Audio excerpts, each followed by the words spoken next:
ದಾವಣಗೆರೆ ಜಿಲ್ಲೆಯ ಇಂದಿನ ಸಂಘಟನಾತ್ಮಕ ಸಭೆ ಸೇರಿದಂತೆ ಮುಂಬರುವಂಥ ದಕ್ಷಿಣ ಚುನಾವಣೆಯ ಬಗ್ಗೆ ರಾಷ್ಟ್ರೀಯ ನಾಯಕರು ಸೇರಿದಂತೆ ರಾಜ್ಯಾಧ್ಯಕ್ಷರ ನೇತೃತ್ವದಲ್ಲಿ ನಮ್ಮ ಎಲ್ಲ ದಾವಣಗೆರೆಯ ನಾಯಕರ ಒಂದು ಅಭಿಪ್ರಾಯಗಳ ಜೊತೆಯಾಗಿ ಯಾವ ರೀತಿಯಾಗಿ ಮುಂದೆ ತಗೊಂಡು ಹೋಗಬೇಕು ಅನ್ನೋದ್ರ ಬಗ್ಗೆ ಚರ್ಚೆ ಆಗಿದೆ. ಭಾಳ ಸಕಾರಾತ್ಮಕವಾಗಿ ಎಲ್ಲರೂ ಸ್ಪಂದಿಸಿದ್ದಾರೆ. ಎಲ್ಲವೂ ಕೂಡ ಒಳ್ಳೆಯ ರೀತಿಯಲ್ಲಿ ಭಾರತೀಯ ಜನತಾ ಪಾರ್ಟಿಗೆ ಪೂರಕವಾದ ರೀತಿಯಲ್ಲಿ ಇವತ್ತು ಎಲ್ಲ ಚರ್ಚೆಗಳಾಗಿದೆ. ಎಲ್ಲ ಫಲಿತಾಂಶನೂ ಕೂಡ ಹೊರಬಂದಿದೆ.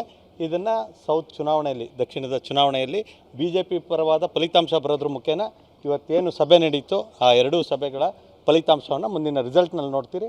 ಮುಂಬರುವಂಥ 2028 ಚುನಾವಣೆಯನ್ನು ಸೇರಿದಂತೆ 7 ಗೆಲ್ಲೋದ್ರ ಜೊತೆಯಾಗಿ ಮೊದಲನೇದು ನಮ್ಮ ಕಣ್ಮುಂದೆ ಇರೋವಂಥದ್ದು ದಕ್ಷಿಣದ ಚುನಾವಣೆ, ಉಪಚುನಾವಣೆ.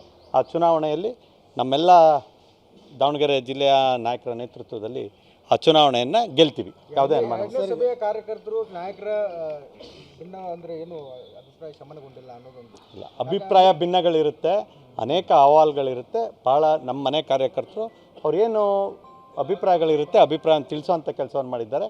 ಭಾಳ ಶಾಂತಚಿತ್ತವಾಗಿ 2 ಗಂಟೆಗಳ ಕಾಲ ಎಲ್ಲವನ್ನು ಆಲಿಸಿ ಅವರ ಅಭಿಪ್ರಾಯವನ್ನು ಕೂಡ ಮನ್ನಣೆಗೆ ತೆಗೆದುಕೊಂಡು ಯಾವೆಲ್ಲ ಸಂಘಟನಾತ್ಮಕ ಬದಲಾವಣೆಗಳಾಗಬೇಕು ಅಂತೇಳಿ ಹೇಳಿ ಒಂದು ಮನೆಯಿಂದ ಮೇಲೆ 3 ಜನ ಅಣ್ಣ ತಮ್ಮದಿರಿದ್ರೇ ಅದರಲ್ಲಿ ಅಭಿಪ್ರಾಯ ಭಿನ್ನ ಇರುತ್ತೆ. ಅಂಥದ್ರಲ್ಲಿ ಭಾರತೀಯ ಜನತಾ ಪಾರ್ಟಿ ದೇಶ ಅಲ್ಲ ಇಡೀ ಪ್ರಪಂಚದಲ್ಲೇ ಒಂದು ದೊಡ್ಡ ರಾಜಕೀಯ ಪಕ್ಷ.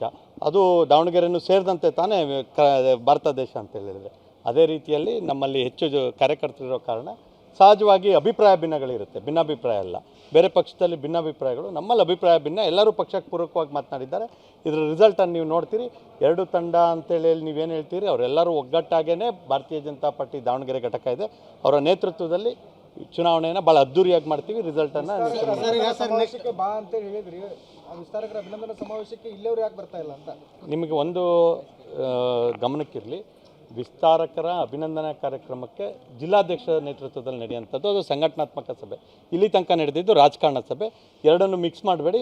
BJPಯ ಚಟುವಟಿಕೆಗಳ ಸ್ವರೂಪ ಮಾಹಿತಿ ಇಲ್ಲದೆ ಇರೋರಿಗೆ ಆ ಕನ್ಫ್ಯೂಷನ್ ಇರುತ್ತೆ.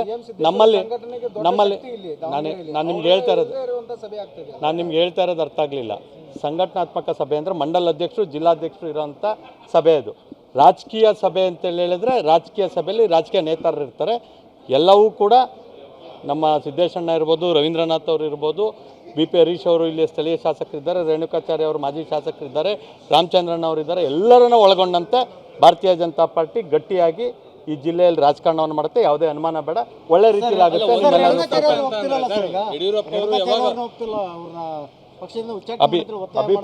ಅಭಿಪ್ರಾಯ ಭಿನ್ನಗಳು ಸಹಜ.